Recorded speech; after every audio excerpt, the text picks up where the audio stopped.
안녕하세요. 3일 동안 잘 지내셨나요? 밖에 보니까 좀 햇빛 잘 드는 데는 벌써 개나리가 좀 피기 시작하고, 뭐 수양부들은 뭐 이제 아주 연두새우로 또 옷을 갈아입고, 또 어떤 매화는 뭐 이미 활짝 펴서 조금 지는 듯한 느낌이고, 또 벚꽃도 특별한 경우에는 좀 많이 핀 모습이더라고요. 우리는 아직도 춥다고 하는데, 자연 모든 생물들은 아마 우리 사람들 같지는 않은 것 같습니다. 그들은 자연 원리대로 돌아갑니다. 왜 벌써 꽃 피지? 아직 우린 추운데? 근데 그들은 그런 것 같지 않아요? 그래서 우리 자연과 공생하는, 더불어 사는 그런 삶의 모습을 가질 필요가 있을 것 같은데, 모쪼록 여러분 코로나19로 인해서 생활이 자유롭지 못하고, 또 많이 활동 범위도 적어들고 해서 좀 어려움이 있는데, 이럴 때일수록 틈틈이 햇빛도 좀 쬐서 멜라토닌 충분히 또 이렇게 몸에서 생성하도록 하시고, 그래도 밤에 수면의 질을 높일 수가 있으니까요. 또 운동도 하시고, 어려울 때일수록 우리가 틈틈이 내가 할 수 있는 것을 잘 감당해서 우리 몸과 또 우리 영과 또 우리 정신적인 모든 것 다 온전함을 이룰 수 있는데 힘을 다하시길 부탁드리겠습니다. 오늘 하나님 말씀은 고린도후서 7장 4절부터 7절까지 말씀을 살펴보도록 하겠습니다. 오늘 설교는 엄지영 전선생님이 아주 은혜롭게 잘했는데, 또 이것은 제가 또 따로 보내는 것이니까 보시고 함께 또 은혜를 나누는 시간을 가졌으면 좋겠습니다. 자, 고린도후서 7장 4절부터 7절까지 말씀 제가 읽겠습니다. 내가 너희를 향하여 하는 말이 담대한 것도 많고 너희를 위하여 자랑하는 것도 많으니 내가 우리의 모든 환난 가운데서도 위로가 가득하고 기쁨이 넘치는도다. 우리가 마게도냐에 이르렀을 때에도 우리 육체가 편치 못하고 사방으로 환난을 당하여 밖으로는 다툼이요 안으로는 두려움이라. 그러나 비천한 자들을 위로하시는 하나님이 디도에 오므로 우리를 위로하셨으니 저의 운 것뿐 아니요 오직 저가 너희에게 받은 그 위로로 위로하고 너희의 사모함과 애통함과 나를 위하여 열심히 있는 것을 우리에게 구함으로 나로 더욱 기쁘게 하였느니라. 아멘. 바울이 이 고린도후서에서 계속해서 이제 나는 사도다라고 외치는 것은 그가 뭐 어떤 그 권위라든지 어떤 신분 상승에 목을 맨 사람은 아닌 것을 우리가 다 알고 있잖아요. 그런데 왜 그가 그렇게 나는 사도라는 것에 대해서 상당히 강조를 하고 있는가? 목적이 있어요. 꼭 바울만 그런 것이 아니라 하나님께서도 이 말씀 속에서 이 성경을 보게 되면 나는 여호와다 이런 말씀을 좀 자주 하셨어요. 나는 여호와다. 전능자라는 것이죠. 유일한 하나님이시라는 겁니다. 왜 그랬을까? 우리 어린아이들 이제 키우다 보면요 그런 것을 좀 느껴요. 조금 이제 자기의 정체성을 알기 시작하는데 한 2살 좀 넘어서 이제 3살 좀 가깝고 이렇게 되면은 아이들은 뭐라고 하냐면요, 이건 내 거야 라고 하지 않고 자기 이름을 얘기합니다. 그래서 이름이 홍길동이다. 이거 내 거야. 그러니까 아니라 나 길동이 거야 라고 하면서 자기의 정체성을 좀 확실하게 하는 그런 모습을 보거든요. 하나님께서 우리 사람을 만드실 때 그런 성장하는 과정을 그렇게 하시는 것 같아요. 그렇게 만드신 것 같아요. 그렇다면 우리도 누군가에게 나의 정체성, 나는 누구다라는 것을 확실하게 이야기할 수 있어야 되거든요. 하나님께서 모세를 부르신 다음에 그에게 하신 말씀이 뭐였습니까? 나는 스스로 있는 자다라고 말씀하셨어요. 그러니까 우리가 지금도 하나님의 존재가 어디로부터 시작했을까? 스스로 존재한다고 했을 때 어디서부터 하나님의 존재가 시작됐을까? 가슴이 답답하죠. 이것은 그러면 하나님 안 계신 거지 그러니까 그런데 우리가 어떻게 그걸 믿냐 할지 몰라도 이 지구의 한번 생성을 보시자고요. 이 지구의 생성, 이 우주의 생성. 우주 언제부터 있었지? 우주에 끝이 있나? 끝이 있다는 것도 말이 안 되고 끝이 없다는 것도 말이 안 되고. 그러니까 우리는 그런 데서 우리가 알지 못하는 그래서 이 불가지론을 외쳤던 사람들이 다 이런 것 때문에 그래요. 사람이 알면 얼마만큼 알겠는가. 우리는 그죠? 모르는 것이 너무 많다. 근데 우리는 다 아는 것 같이 행동할 때 있잖아요. 신앙생활도 역시 마찬가지. 우리는 앞으로 다가올 영원한 세계에 대해서 몰라요. 가보지 않았으니까. 그런데 성경에는 거기서 어렴풋하게 말씀하고 있습니다. 그렇다고 해서 우리가 가서 살 하나님 나라 그 천국에 대해서 자세하게 뭐 설계도 그려주고 뭐 집은 어떻고 거기 살면 어떻고 나와 있질 않아요. 왜냐면은 그런 것을 한다고 해서 우리 사람들이 알아들을 수 있냐? 없어요. 우리 하나님을 본 사람이 누가 있어요? 보셨어요? 하나님 본 사람 아무도 없어요. 하나님의 영광을, 또 하나님께서 임재하신 어떤 상징적인 것을 봤지 하나님을 본 사람은 없어요. 근데 모세에게 하나님께서 말씀하시기를, 모세는 나와 대면하여 이야기를 했다. 이 대면하여 이야기했다고 할 때 전에 말씀드렸죠. 대면이니까 영어로 말하면 face to face, 그러니까 얼굴 대 얼굴 같이 얘기하잖아요. 근데 그거 아니었어요. 거기서 말하면 대면은 입과 입이에요. 그러니까 입과 입, 입 맞췄다 그것이 아니라, 입과 입이라는 것은 우리가 서로 우리 사람이라는 존재가 그렇지 않습니까? 뭔가의 그 의사소통을 통해서 우리 인간은 다른 여타 동물과는 다른 독특한 생활, 아주 굉장히 뛰어나고 탁월한 삶을 살아가고 있어요. 근데 이 모든 것이 어떻게 가능했는가? 그렇죠. 입과 입, 곧 대화를 통해서 서로 의사 전달이 되고 그것을 통해서 또 발전하고 성장한 거예요. 우리 토론하는 것도 역시 마찬가지죠. 그러니까 이 아론과 미리암을 향해서 이제 하나님께서 책망하시면서 하신 말씀이, 모세는 나와 대면하여 말했다. 그 입과 입, 모세가 대면했다고 해서 하나님의 얼굴을 본 것은 아니에요. 우리가 그걸 좀 확실하게 아셔야 돼요. 그러니까 그것은 모세가 하나님 말씀을 받으러 이제 시내산에 올라가서 40일 동안 금식하고 아무것도 먹지 못하고 있지 않았습니까? 돌판 받아 내려올 때, 십계명이 새겨진 돌판을 받아가지고 올 때, 그러니까 이 밑에 남아있는 사람들은 상식적으로 생각할 때 그들의 지형하지 않겠습니까? 예를 들어서 우리나라 같이 뭐 산이, 나무가 울창하고 숲이 울창하고 뭐 나무가 많아서 그렇다면야 뭐 풀뿌리도 캐 먹고 뭐 이것도 먹고 저것도 먹고 그렇게 해서 버텼다고 하지만, 전혀 그 이스라엘이라는 그 땅은 그런 것이 아니거든요. 우리하고는 자체가 다른 거예요. 그러니까 자연히 밑에 있는 사람들은 모세가 어떻게 살았겠는가. 그러니까 이제 아론을 향해서 우리를 위해서 하나님을 만들어내라고. 그래서 그들이 모은 금 가지고 모아서 금속 가지고 만든 거예요. 근데 항상 눈에 보여야만 모든 것이 되니까, 눈에 뭔가 보여야만 안심이 되니까, 우리 인간의 심리가 그렇습니다. 하나님을 본 사람은 없어요. 그런데 하나님께서 계신 것을 우리가 느낄 수가 있어요. 우리 근데 이 하나님에 대한 지식을 더욱더 키워야 된다는 겁니다. 그래서 성경에도 나는 여호와다, 나는 여호와다, 이런 말씀을 자주 하셨어요. 어떤 말씀하시면서 나는 여호와다, 이 말을 한 그 당사자는 누가? 나다, 이거. 나 여호와라는 거예요. 너희는 내 말을 제대로 듣고 이해하고 실천해야 된다는 것을 말씀하고 있는 것이죠. 이 바울이 내가 사도다라고 하는 그런 것도 마찬가지였어요. 하나님께서 어떤 말씀하시면서 나는 여호와다 이렇게 말씀하신 것은 내가 한 말의 권위를 하나님께서 인정하시는 거예요. 하나님께서 나는 전능자다, 이 세상 창조자다, 이건 그리고 내가 말한 것이다. 이건 하나님께서 말씀하셨어. 그러면 다르잖아요, 그죠? 뭐 대통령도 있습니다. 그러면 거기 국무회의에 한다. 대통령이 어떤 지시를 내렸어요. 그러면 모든 참모들이라든지 장관들, 그렇죠? 그 말에 굉장히 무게감을 두지 않습니까? 하나님께서도 그렇게 하셨던 거예요. 나는 여호와다라고 하면서 나는 스스로 존재한 자다. 하나님은 당신을 소개할 때 그렇게밖에 말할 수가 없었어요. 그렇게밖에 말씀하실 수밖에 없는 겁니다. 왜? 다른 말 해봐야 사람들 이해하지 못하니까. 언제나 갚을 거예요. 그래서 고린도전서 13장에 지금은 내가 어렴풋하게 희미하게 보지만 그때는, 이제 주님 만날 그때는 이제 완벽하게 볼 것이다 라는 그 말씀이 이루어지는 것이죠. 그래서 이 바울도 나는 사도다라고 한 이야기가 그냥 괜히 한 얘기가 아니라 굉장히 중요한 이야기였어요. 그래서 다른 말로 하면 하나님께서 내게, 사도라는 것은 예수님께로부터 직접 배운 사람들이잖아요. 그래서 사도들의 권위가 있었던 거예요. 사도들의 권위.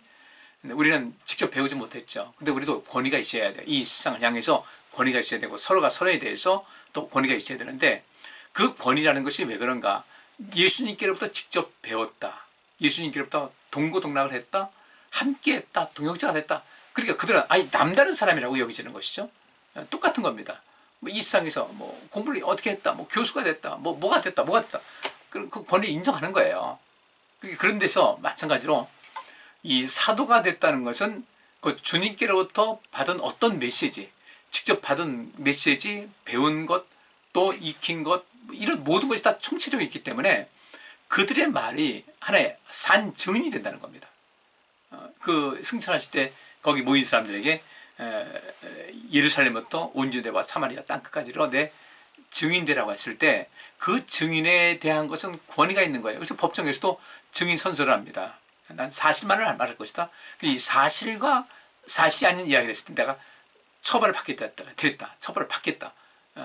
이렇게 되는 것은 내가 하는 말은 진실이라는 거예요. 그래서 이 재판정에서도 증인의 이야기는 상당히 무게감 있게 받아들이는 것이거든요. 그러면 바울은 이제 예수님께서 죽으신 다음에 등장한 인물이잖아요. 그리고 예수님께서 죽으신 다음에 또 부활하시고 승천하셨음에도 불구하고 그걸 전혀 믿지 않아요. 예수님이라는 존재는 믿어요. 믿는다고 알고 있어요. 근데 천하의 못된 이단자, 그렇게 받아들인 거예요. 그랬는데 그 예수님이 바로 하나님의 아들이라는 것을 비로소 깨달은 거죠. 그가 다메섹으로 가는 길에서 예수님 만나고 앞을 보지 못했고 3일 동안 아무것도 먹지 못하고 뭐 식음은 전폐하는 이런 상태에서 3일 만에 이제 예수님께로부터 보냄받은 아나니아로부터 안수 받고 눈을 뜨고 성령 받고 성령이 그때 임했어요. 아주 강하게 임했어요. 그리고 바로 그가 증거한 것이 주는 그리스도십니다. 주는 하나님의 아들이십니다. 이것을 증거했던 거예요. 그러니까 예수님께서 하나님의 아들이시다. 예수님께서 또 메시아시다. 여러분들 예수님께서 그 말씀하셨어요. 마태복음 16장에 사람들은 나를 누구라 하느냐. 그러니까 뭐 세례 요한입니다. 엘리야입니다. 뭐 이렇게 아마 부활해서 다시 온 것 같이 얘기를 한 것 같아요. 그때 예수님께서 너희는 나를 누구라 하느냐 할 때 이 베드로가 주는 그리스도시요 살아계신 하나님의 아들이라고 했거든요. 예수님의 정체성을 확실하게 한 거예요. 베드로는 내가 따르는 선생님은 하나님의 아들이십니다. 메시아십니다. 우리가 그토록 기다렸던 메시아신데 하나님께서 이 메시아를 우리는 보통 사람, 일반 사람, 좀 특출한 사람이 올 줄 알았는데 하나님의 아들께서 메시아로 오셨습니다. 그것을 믿는 거하고 안 믿는 거하고는 우리 신앙생활에 엄청난 차이가 되는 거예요. 그러니까 지금도 우리가 주는 그리스도시요 살아계신 하나님의 아들이십니다 라고 그냥 입으로만 외우는 것이 아니라 우리 마음속에 확실한 신앙 고백으로 자리할 수 있어야 되거든요. 그것을 믿을 때 주는 그리스도시요 살아계신 하나님의 아들이라고 하는 것을 믿을 때 그때 주께서 우리에게 남겨주시는 모든 말씀이 새록새록 아주 의미 있게 다가오게 되는 거예요. 근데 그런 것을 믿지 않는다? 그 말씀이 뭐 하나의 도덕적인 도덕책 같은 거, 윤리책, 그냥 우리 마음의 수양을 닦는 그런 책으로밖에 안 들리게 되는 거죠. 그래서 바울도 복음을 위해서 이제 완전히 자기 한 몸을 내던진 거 아니겠어요. 애를 쓰고 수고하는데 이 말씀을 증거할 때 이 말씀은 그저 그냥 자기가 어떤 배우고 있는 지식 가지고 전한 것이 아니라 예수님의 제자들, 이미 사도 바울 말고 이미 있었던 그 11명의 가룟 유다 빼고 11명의 제자들은 세월이 지날수록 그들이 뭘 깨달았냐면요. 그제서야 주께서 하신 말씀이 뭔지 알았더라. 예수님께서 이미 승천하신 다음에 성령 받고 나서 어떤 일을 하는데 그때 이 상황을 주께서 말씀하셨구나. 이것을 말씀하셨구나. 성경에도 보면 그제서야 주께서 하신 그때 거기서 주께서 하신 말씀이 무슨 뜻인지를 알았다는 거예요. 그러니까 그 사도들의 영성은 오죽하겠습니까? 대단한 것이었어요. 비록 예수님과 함께 고난 당하기 전에 함께 할 때는 좀 뭐 거기서 예수님께서 어떤 메시아로 오셨으니까 저분과 같이 다니면은 뭔가 자기가 한 자리 할 것 같고 굉장히 흔히 하는 말로 출시할 것도 같기도 하고 물론 그 안에도 또 하나님께서 말씀하신 어떤 사명감이라든지 소명의식은 있었겠지만은 그렇게 완벽하게 알지 못하는 가운데 이제 인간적인 욕심이 때때로 솟아나오기도 하는 거예요. 그래서 야고보와 요한이 또 그 어머니가 와서 하나는 주의 우편에 하나는 주의 좌편에 그 뭐 어머니만 뿐이겠어요. 야고보와 요한도 그랬겠죠. 거기다가 베드로와 야고보와 요한은 늘상 다른 제자들보다 또 더 많이 주님과 함께 있었고 또 어디 특별하게 그들만이 함께 가는 그런 자리도 있지 않았습니까? 그런 것이다 보니까 그들의 권위라는 것은 굉장한 것이죠. 이 당시 예수님께서 오셨을 때 그 초기 기독교의 그 당시에 바울이 사도냐 아니냐는 것은 굉장히 중요했던 것인데, 바울이 그 인간적으로 사도냐 아니냐 이것이 중요한 것이 아니라, 바울은 지금 이 복음에 대한 열정이 있고, 또 이제 이 기독교가 새롭게 태동해서 하나님께서 어떤 이 하나님 나라를 구하고 하나님의 의를 구하는 이 시작 출발점이 됐으니까 어디든지 처음은 굉장히 중요하지 않습니까? 그래서 사업할 때도 뭐예요? 개업 예배 드리는 것이 그래서 그러는 거예요. 배를 진수했어요. 제 배를 만들었어요. 큰 배를 만들어요. 이제 진수한다. 물에다 띄우는 거예요. 그 띄우는 그런 과정이 뭐 얼마나 큰 축제같이 합니까? 집을 새로 샀어요. 여러분 그렇게 하잖아요. 구약시대에도 그 잔치를 벌일 때, 집 지으면서 상냥식 할 때, 양털 깎을 때, 아이 젖을 뗄 때 큰 잔치를 벌인 거예요. 그렇게 뭔가 새롭게 시작하는 그 기독교가 태동해서 이제 시작된 그 상황에서는 성령께서 강한 어떤 역사가 있었고, 굉장히 축제적인 그런 것도 있었고, 그리고 이 시작 자체가 아주 굉장히 의미 있었던 것이거든요. 그런데 바울이 이제 특별히 예수님과 3년 동안 같이 있지는 않았는데, 이미 승천하신 예수님을 그 다메섹으로 가는 그 길에서 만났는데, 만남이 뭐 처음부터 그썩 유쾌한 만남은 아니었어요. 바로 일생의 그 참 귀한 은혜의 만남이었지만은, 또 이렇게 초심을 잃어갈 때, 뭐 사람이다 보니까 그럴 수 있겠잖아요. 근데 그때마다 그 주님 만난 기억을 되살리고, 또 이전에 자기가 주님을 핍박하고 또 주님을 따르는 사람들 핍박했었는데, 자기를 불러서 이렇게 주님의 사람을 만들어준 것, 나를 충성되이 여기시오 귀한 축분이 있었다는 것은 바로 그런 얘기를 하는 것이거든요. 그런 것을 통해서 이제 계속 또 새로워지고, 또 마음을 가다듬고 이렇게 했는데, 우리도 그런 것이 필요할 것 같은 거예요. 필요한 겁니다. 그러니까 바울이 내가 사도라고 하는 그 외치는 그런 모든 그 아주 그 외침은 주님을 다른 사도들과 같이 그렇게 긴 기간 동안 만나지는 않았어도 주님을 그 만나는 체험이 있었고, 그 다음에 이 낙원에 이끌려가서 그런 말할 수 없는 것을 들었다고 그랬잖아요. 듣는 거 굉장히 중요합니다.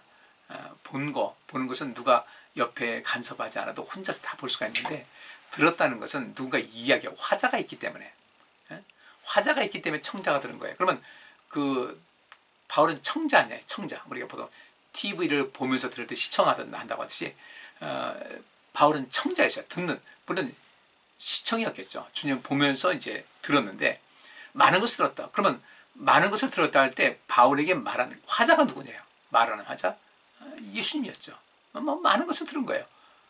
그리고 그는 또 이제 3년 동안 아라비아 사막에 있었고 다소에 있었고 이렇게 지내면서 그런 또 다른 어떤 굉장한 체험을 많이 했을 것이다. 전혀 이 사도로서의 그 결격 사유는 없다고 보는데, 근데 바울이 중요한 것은 이 복음을 증거할 때 자기가 가진 그 엄청난 체험이지 않습니까? 다른 사도들도 그렇기 때문에 다 순교한 거예요. 사도 요한만 그 자연사했는데 마지막 사명이 있으니까 그렇게 한 것이고, 그러니까 그들은 목숨을 내놓고 일한 거예요. 왜? 뭐 주님을 만났는데, 부활하신 주님 만나고 그 경험, 그 감격, 그 놀라움 다 했는데, 여러분들 뭐가 더 있겠습니까? 바울도 그런 그들과의 경험과는 약간 차이는 있지만은, 그 낙원에 가서 말할 수 없는 것을 들었고 봤고 뭐 말도 못하는 거예요. 근데 이것을 증거하려고 증인되는 삶을 살아가는 가운데 바울의 말을 이해를 못하는 거예요. 이해를 못하고 또 그 경지에 이르지도 못하고, 말은 남자고 잔소리를 듣고, 저도 여러분들 제가 설교할 때 혹시 잔소리를 듣고 있는 것은 아닌지 모르겠어요. 그렇게 듣지 마세요. 정말 저 굉장히 준비 많이 하고요. 기도하고요. 많이 생각하고 묵상하고서 드리는 말씀이에요. 제가 지금 원고도 없이 여러분에게 이렇게 말씀드리지만은 있습니다. 여기는 원고는 여기 이렇게 있는데, 이거 보지 않고 하는 것은 그만큼 이것을 준비하는 것 중에서 제가 그 느낀 것, 아는 것이 굉장한 그 뭐 자랑은 아니에요. 많은 것이 제 속에 있기 때문에 이렇게 말씀을 드리는 겁니다. 그런데 이 바울이 복음을 증거해서 그냥 정말 어떤 스폰지가 물을 빨아들이듯이 쭉쭉 빨아들이면 참 좋겠는데, 그런 사람들이 있는데 그렇지 못한 사람도 의외로 많았던 거예요. 아마 제가 볼 때는 그렇지 못한 사람들이 더 많지 않았을까, 그런 생각이 들어요. 그 이스라엘 백성들 애굽에서 나올 때, 모세를 이제 필두에서 나올 때 뭐 굉장한 역사가 일어났잖아요. 10가지 재앙이 일어났을 때 그들과 같이 그 애굽에 내린 재앙일 때 같이 당하는 고난도 있었지만은 그렇지 않은 경우도 있었거든요. 애굽 사람들에게는 재난이 많았는데 그들은 안 그래요. 애굽에게는 이 흑암의 권세가 꽉 차가지고 아무것도 볼 수 없었는데 이스라엘 백성들은 광명 속에 있었거든요. 그러니까 그런 것을 다 체험했는데도 불구하고 하나님 말씀 믿지 않는 거예요. 그리고 모세가 다 한 것 아니겠습니까? 하나님께로부터 모든 걸 말씀 받아서 또 이런 재앙이 있을 겁니다. 경고를 하고 그가 홍해를 가르는데 또 앞장서고 하나님께서 하셨지만은, 그럼에도 불구하고 하나님, 이 모세의 권위를 인정하지 않는다? 하나님의 권위를 인정하지 않는 거죠. 그러니까 하나님과 가까워지지 않는 거예요. 그래서 우리가 서로가 서로에게 증인이 되고 서로가 서로를 사랑하면서 이 세상을 살아가야 될 이유가 바로 거기 있습니다. 우리가 서로가 증인되면서 서로가 이 신앙을 성장시켜주는 사람이 돼. 함께 서로가 서로를 신앙을 성장시켜주는 사람과 용기 주고 위로하고 하는 그런 모습이 되어야 될 텐데, 안타깝게도 이 이스라엘 백성들 출애굽 나올 때 그렇게 정말 기적을 그렇게 단기간 내에 엄청나게 기적을 체험하고서도 사실 매일매일이 기적 아닙니까? 하늘에서 만나가 내린다. 매일매일이 기적 아니에요? 뭐 온 세상에 내리는 것도 아니고 이스라엘 백성들에게만. 그런데 그들은 깨닫지 못했어요. 왜?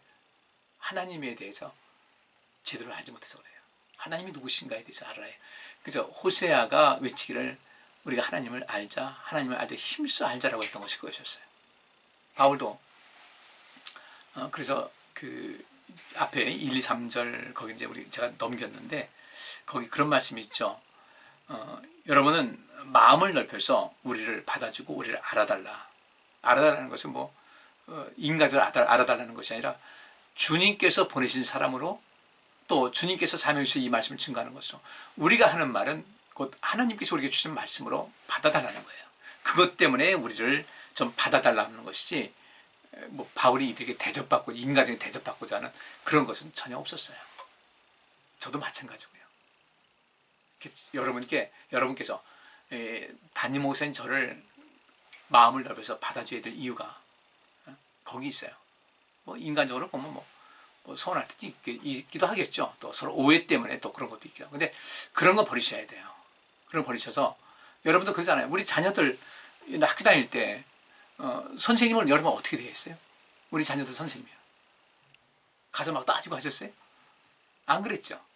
어떤 데 선생님한테 뭐 불만도 있고 그러면서도 선생님 앞에 가면 그냥 이렇게 좀 심하게 말하면 주아리기도 하고, 옛날에는 그렇게 뭐 촌지도 주고. 저는 그런 건 바라지 않아요. 왜 우리 자녀들 선생님은 나하고 직접적인 연관이 없는데도 선생님한테 그렇게 하는데, 저도 여러분들 부탁드립니다. 바울이 말했어요. 여러분은 마음을 넓혀서 우리를 받아주십시오. 2절에 한 말이에요. 그러면서 우리는 여러분에게 여러분 중 아무에게도 부당한 일을 한 적이 없고 아무도 망친 적이 없고 아무도 속에서 빼앗은 일이 없습니다. 저는 여러분들에게 여러분들이 어떻게 들어서 서운한 말을 들었을지 몰라도요, 그것을 서운하게 들으시면 안 돼요. 우리는 다른 사람들을 통해서 내가 나를 볼 수 있잖아요. 저는 지금 이렇게 녹화를 하면서 또 이렇게 편집하고 들으면서 제가 말 습관이 이런 것이 있구나라고 하면서 그때 제가 발견하고 지금 그것도 빼고 그렇게 하거든요. 근데 여전히 또 앞으로 더 변화될 부분이 많이 있고요. 근데 나만 모르는 거예요, 그것이. 근데 나는 모르는데 내가 녹화를 해가지고 보니까 내가 이런 부분이 있는데 느끼지 않습니까? 마찬가지로 나는 다른 사람들에게 투영돼서 그것이 반영되는 거예요. 그래서 내가 나를 볼 수 있는 것이죠. 근데 그렇게 했을 때 거기서 충분한 이야기를 해나가야지, 거기에 대해서 내 생각이 맞지 않는다, 내 뜻에 맞지 않는다 해가지고 반발을 하고 또 그 반발 안에서 오래 가면 안 돼요. 제가 목회를 하면서 근데 그게 제가 우리 교회 설립하면서 지금까지도 역시 마찬가지 그런 일이 있어요. 그래서 참 마음이 아파요. 그리고 신앙생활이 안 되지 않습니까? 근데 그렇다고 해서 뭐 다른 것이 안 그런가? 그건 죄송한 얘기지만 생활 패턴이에요. 내게 좀 쓴소리하는 얘기가 있다. 그럼 그 사람하고 이게 딱 이렇게 이 등지는 그런 것이 하나의 생활 패턴이에요. 이걸 버리셔야 됩니다. 왜 원수까지 사랑하라고 하셨는가? 그것 가지고는 우리 삶이 화합되지 않기 때문에 그러는 거예요. 근데 우리 저와 여러분 원수 아니잖아요, 그죠? 어쨌든 말씀 듣지 않습니까? 근데 거기서 이제 그냥 불편한 마음 가지고 한다. 안 그러면 안 되는 거예요. 제가 그렇다고 해서 뭐 인간적인 개인적인 것을 그렇게 하는 것도 아니고 좀 잘 좀 받아들이시기 바랍니다. 그러면서 바울이 3절에 이제 여기 오늘 본문 말씀 아닌데 내가 이런 말을 하는 것은 여러분을 책망하려고 하는 것은 아닙니다. 책망하려고 하는 것은 아니지만은 많이 좀 유감스럽다고 할까요? 이러면 안 되는데라는 그런 마음은 이제 바울이 갖고 있는 거죠. 여러분을 책망하는 것은 아닙니다. 그러다 분명히 책망하는 이야기예요. 근데 이 책망하는 이야기인데 여러분들을 뭐 내가 어떤 감정적인 것을 개입해서 뭔가를 공격하고자 하는 그런 마음은 전혀 아니라는 겁니다. 그래서 뭐라고 하냐면 내가 전에도 말하였거냐 여러분은 우리 마음속에 자리 잡고 있어서 죽어도 같이 죽고 살아도 같이 살 것입니다. 우리는 운명 공동체라는 거예요. 여기서 죽어도 같이 죽고 살아도 같이 살 것이라는 것은 우리가 보통 그러잖아요. 같이 살고 같이 죽자 그래야지. 같이 죽고 같이 산다는 건 뭐예요? 이게 그러니까 우리가 세례받을 때 그리스도와 함께 죽고 그리스도와 함께 다시 살아나는 거. 이 세례 줄 때 물속에 잠글 때 물속에 들어가면 우리 죽잖아요. 이게 항상 상징적인 뭐냐요? 그리스도와 함께 죽고 그리스도와 함께 일으킴을 받아서 사는 것. 똑같은 겁니다. 우리는 날마다 우리 속에 있는 어떤 요즘 한참 유행되는 적폐적인 요소를 계속 그냥 이걸 밀어내고 죽이고 다시 사는 역사를 이뤄야 되는데 바울도 역시 마찬가지로 우리 함께 죽고 우리 안에 인간적인 요소를 계속 죽이면서 이것을 멀리하고 끌어내면서 살아야 된다. 이것을 말하고 있거든요. 우리가 보통 이제 절제 은사라고 하잖아요. 성령 은사 중에서 절제 은사가 있는데 절제라는 것은 딱딱 항상 참는 것만 얘기하지 않습니까? 근데 그런 건 아니에요. 절제라는 그 단어가 원래 원어의 뜻의 절제라는 것은 셀프 컨트롤, 자기 통제 능력이에요. 자기 통제 능력. 하고 싶은 것도 내가 이건 아니다 하지 말아야 되고 하고 싶지 않은데도 이건 해야 되는 것이면 하는 거예요. 음식도 역시 마찬가지죠. 음식도 먹을 수 있는 것은 잘 먹어야 돼요. 먹고 싶지 않은 거, 나 이거 별로 안 좋은데 몸에 주면 좋다고 하면요 편식하지 말고 먹을 수 있어야 되고 또 좋지 않은 것은 그러니까 좀 먹지 않을 수도 있어야 되고 이런 것이 필요한 것인데 바울은 이 고린도 교회 성도들에게 인간적인 어떤 감정을 가지고 나를 대하지 말고 나는 사도입니다. 분명히 사도로서 나는 하나님께로부터 또 예수님께로부터 들은 얘기 있고 또 받은 얘기 어떤 내게 주어진 사명이 있고 이것을 하라고 명령하신 거 있기 때문에 이것을 행하는 것뿐인데 그래서 내가 이런 말을 하지만 이런 말이 결코 여러분을 책망하고자 하는 것은 아닙니다. 근데 그들에게는 책망성으로 듣는 거죠. 근데 이들은 거기서 책망으로 하는 말 듣고 마음이 불편한 거예요. 그러지만 이제 그 신앙생활이 성장할 수가 없다는 것이죠. 책망하는 것뿐 아니라 책망으로 듣는 것도 이제 문제지만은 물론 책망으로 듣고서 돌이키면 괜찮은데 책망으로 듣고 감정적인 대응을 하면 이제 문제가 되는 거고 또 하나는 이제 중요한 것이 무관심이에요. 교회를 나오고 신앙생활을 하는데 그냥 열정도 없고 어떤 뜨거움도 없고 감동도 없고 의미도 없고 참 이것도 좀 보통 심각한 문제가 아닙니다. 아주 심각한 문제예요. 아주 보통 심각한 게 아니에요. 굉장히 심각한 거예요. 이 밤에 이 말씀을 좀 보시면서 좀 새로워지시기를 부탁드리겠습니다. 하다 보니까 오늘 본문 말씀은 제가 다루지 못했네요. 4절 말씀에 내가 너희를 향하여 하는 말이 담대한 것도 많고 너희를 위하여 자랑하는 것도 많으니 내가 우리의 모든 환난 가운데서도 위로가 가득하고 기쁨이 넘치는도다. 그러니까 바울이 이렇게 얘기해요. 우리를 향해서 마음을 넓히시기 바랍니다. 이게 바꿔 말하면 왜 우리를 향해서 또 자기만 나예요. 여러분은 왜 나를 향해서 마음을 닫고 있습니까? 이 얘기예요. 그래서 바울이 그렇게 얘기합니다. 내가 여러분들에게 뭔가 잘못한 것이 아니라 내가 여러분을 향한 사랑이 부족해서라거나 내가 인간적인 어떤 욕심을 챙기고자 여러분을 이용하는 그런 것도 전혀 없다. 단지 여러분의 마음이 나를 향해서 하나님 향해서 좁아졌기 때문이다 라고 얘기를 해요. 이건 뭐 앞으로 더 살펴볼 내용입니다. 왜 그들이 사도 바울에 대해서 마음이 좁아졌을까? 왜 그렇게 좀 그 반대편에, 영어로 말하면 against 할까? 대항을 할까? 반대편에 서 있을까? 또 더 나아가서는 강한 저항을 할까? 뭐 이제 계속 이제 말씀 고린도후서 보면 앞으로 나올 거예요. 그러면서 우리는 이미 여러분을 향해서 마음이 넓어져 있고, 여러분 지금 내가 하는 말이 여러분들은 듣기가 싫고 짜증나고 또 그러다 보니까 이제 원수시 같이 하고 꼴도 보기 싫다고 하지만은 여러분의 마음을 넓히시기 바랍니다 라는 얘기예요. 그러면서 하는 말이, 나는 이제까지 여러분에게 어떤 부당한 일을 한 적도 없고 아무도 그 사람을 망치게 한 적이 없고 아무도 속에서 빼앗은 일이 없습니다. 그러니까 바울이 들은 이야기로는 그들이 바울이 부당하다, 우리를 속여서 자기 이익 챙기는 사람이다, 뭐 이렇게 얘기를 한 것이에요. 바울이 이제 완곡하게 이야기를 하는 것 뿐이죠. 그러면서 내가 정죄하려고 이 말을 하는 것이 아닙니다 라는 것은 분명히 이들이 그렇게 잘못한 거예요. 근데 바울이 분명히 겉으로 볼 땐 정죄하는 말로 이제 들릴 수가 있는데 실제로는 이들을 사랑하기 때문에 좀 온전케 하기 위해서 하는 말이라는 것을 3절에 하고 있고, 그러면서 이제 4절에 하는 말이, 내가 여러분을 향하여 신뢰하는 것은 신뢰뿐 아니라 큰 자랑으로 여기고 있습니다. 나는 여러분들 사랑하기 때문에 이렇게 되는 겁니다.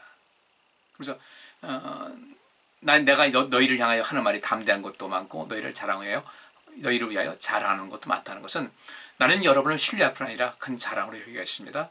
그래서 내가 우리의 모든 환난 가운데서도 위로가 가득하고 기쁨이 넘치는도다. 여러분들은 내게 큰 용기를 주셨습니다.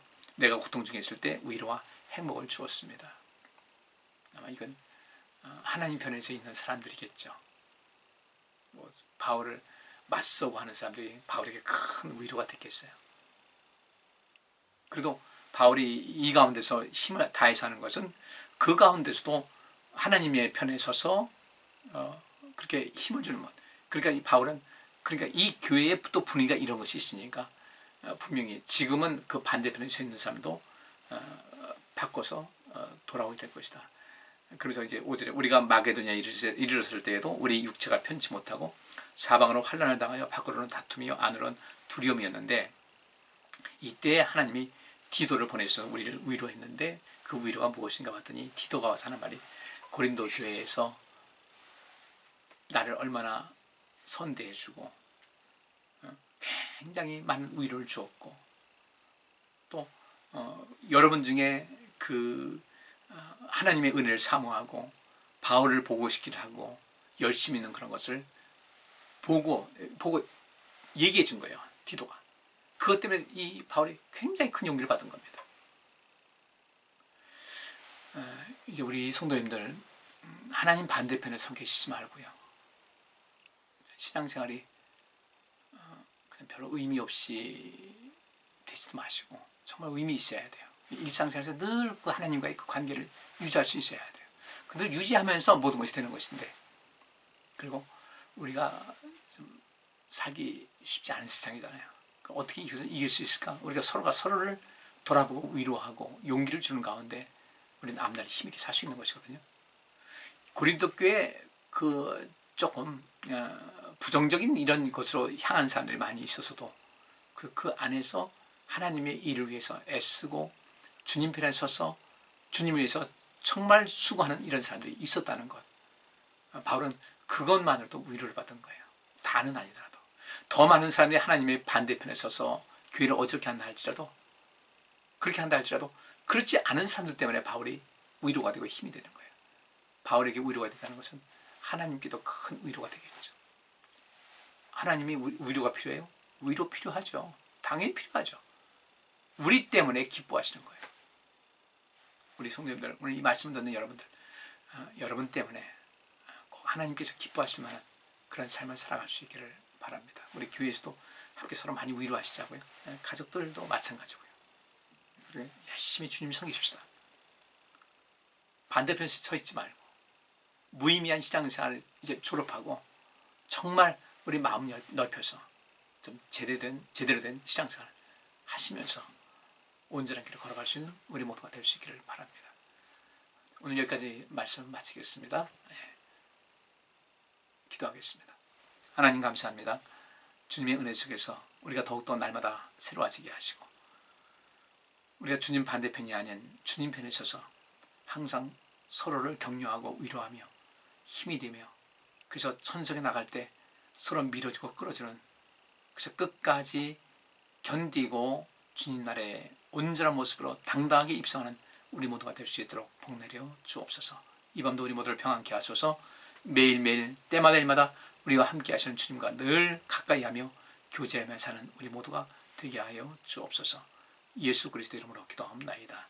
아멘. 감사합니다. 또 금요일 날 뵙겠습니다. 매일매일 믿음 안에서 승리하시기 바랍니다. 감사합니다.